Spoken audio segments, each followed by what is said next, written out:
Hotep, welcome to our channel one more time, and our topic today is very interesting. We're going to talk about the practical application of enlightenment. We know that there is two schools of enlightenment. There is the philosophy teaching of enlightenment, which is becoming aware of your breath and feeling conscious and going within and all that jazz. Now we got also the practical teaching of enlightenment, which is what we're going to speak about today. Now, what's happened is you and me going in a journey within. What we are going to find inside our own being, that which is enlightenment, that which is wholeness. Now bear with me as I'm going down the rabbit hole, as they say. Now science is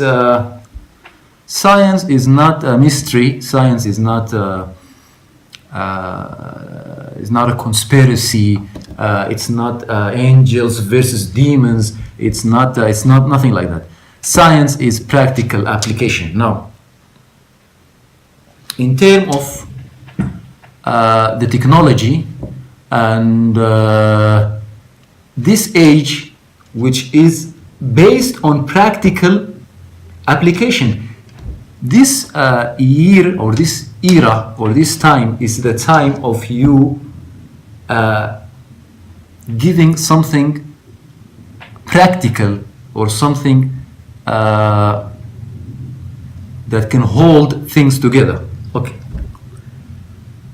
Before I go even further, I want you to understand that I live in Sudan, Khartoum. That's my home. That's where I live. That's where I come from. We're saying that we have, in a place called Bijrawiya, we have what is known as the Kushite pyramids. And I'm going to show you a model of it. This is the Kushite pyramids.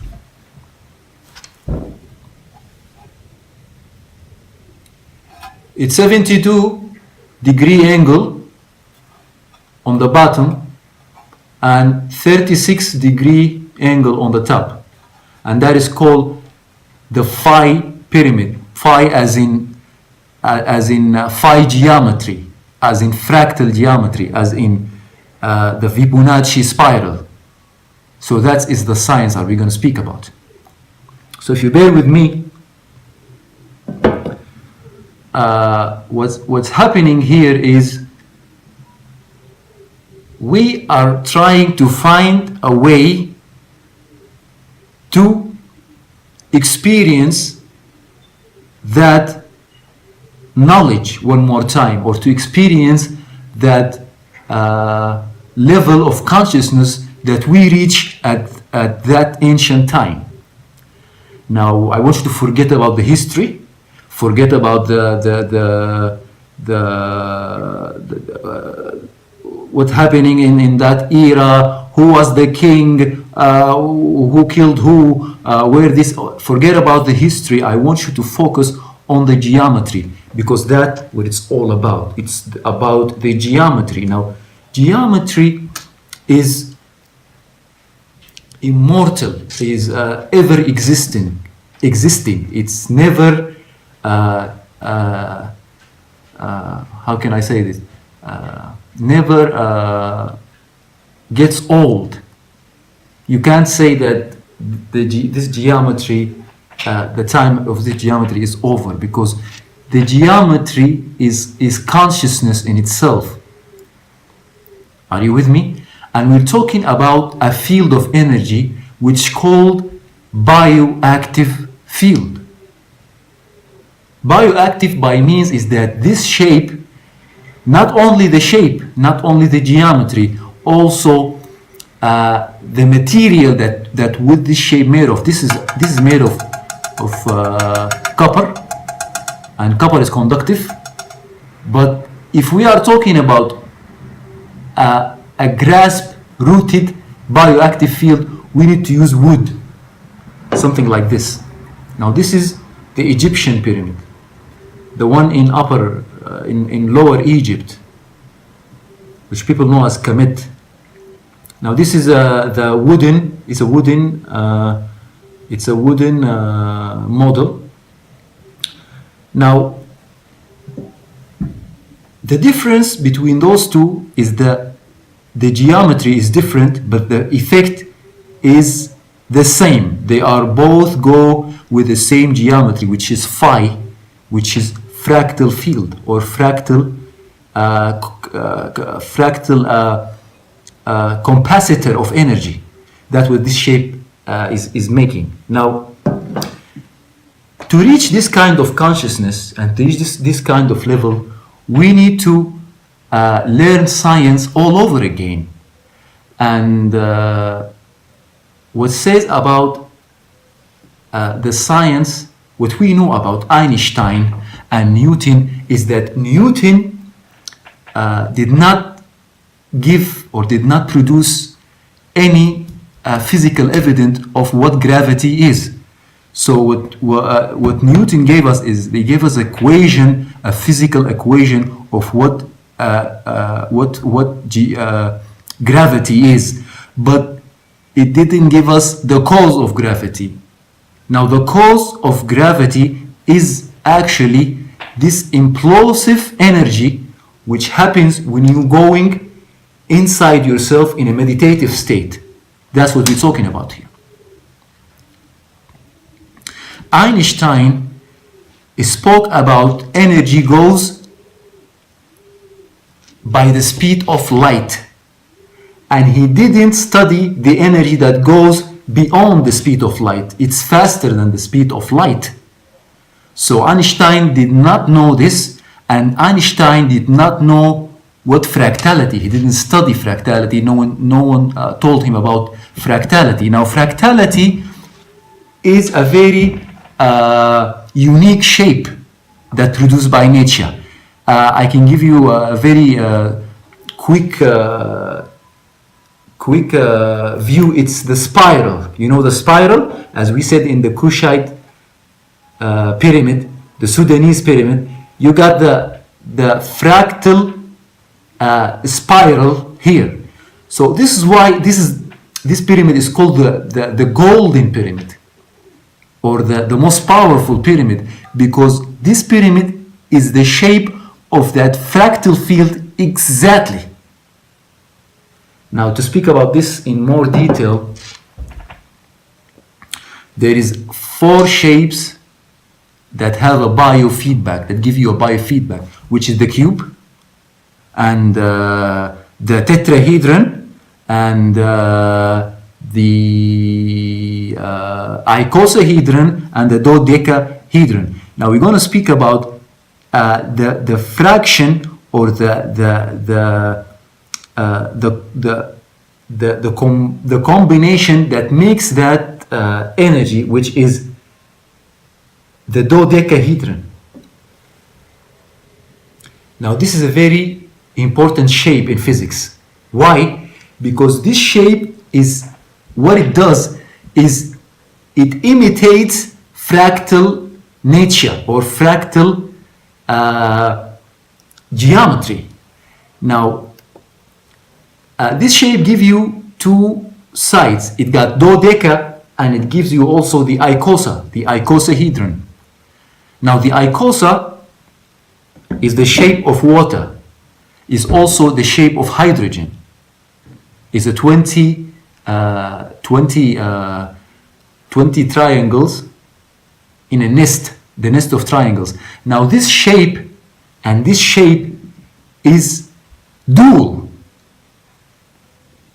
This shape this shape and this one is the same, and what this shape gives us is life, is simply life. So what we need to know, or what we need to study, is actually the geometry that produce that field of energy. That's why the ancient one built these pyramids, so they can do some kind of a power plant that can produce a bioactive field, which give you a quick healing. You can get quick healing when you go to this field. You don't even have to go inside the pyramid. You're just being in the field of these pyramids, just walking around these fields. You get a buzz. Now this buzz, what we call this buzz, we call it the opening of that healing frequency, that which you get when you go in this kind of fractal field.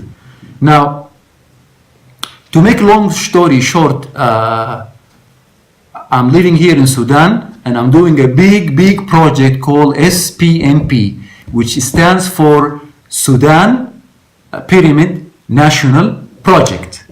And in this project, we're gathering these illumined minds, these enlightened minds, those people who are into nature, they are in tuned to nature, in tune to the trees, in tune to the grass, that they can grasp that kind of energy that we're speaking about. Now, what we know that there is 3 types of energy. The first one is the fractal energy, which we spoke about here, which is, it also goes by the name orgone energy. It's also the Kundalini, they call it Kundalini energy. It's also called the Tachyon energy. It's also called the 0 point energy. These are all names for the first energy, the most primordial energy, which is life energy. This is number 1. Number 2 is magnetic. We all know magnetic. Magnetic is a powerful energy, which putting 2 magnets together, composing multiple magnets together, doing some kind of like in China, they have a train goes in a magnetic field. They use a magnetic field to draw the train to go from place to place. This is number 2. You got number 3, which is the electricity. Now, electricity is interesting because electricity is what we are using right now. There's 2 types of electricity. ELF, which is extra low frequency. The electricity that produced by the engine that we use, it produces an ELF waves, which is a destructive to your conscious mind, is destructive to your pineal gland, and you need to activate your pineal gland to open your 3rd eye. That's what it's all about. Now, the other type of electricity is dielectric electricity. Now, dielectric is the first electricity. It's the electricity of the first energy we talk about, which is the Kundalini energy, which is they call it cold fusion. Where is it? It does not produce heat. So this is the kind of the electricity that we are aiming for through our project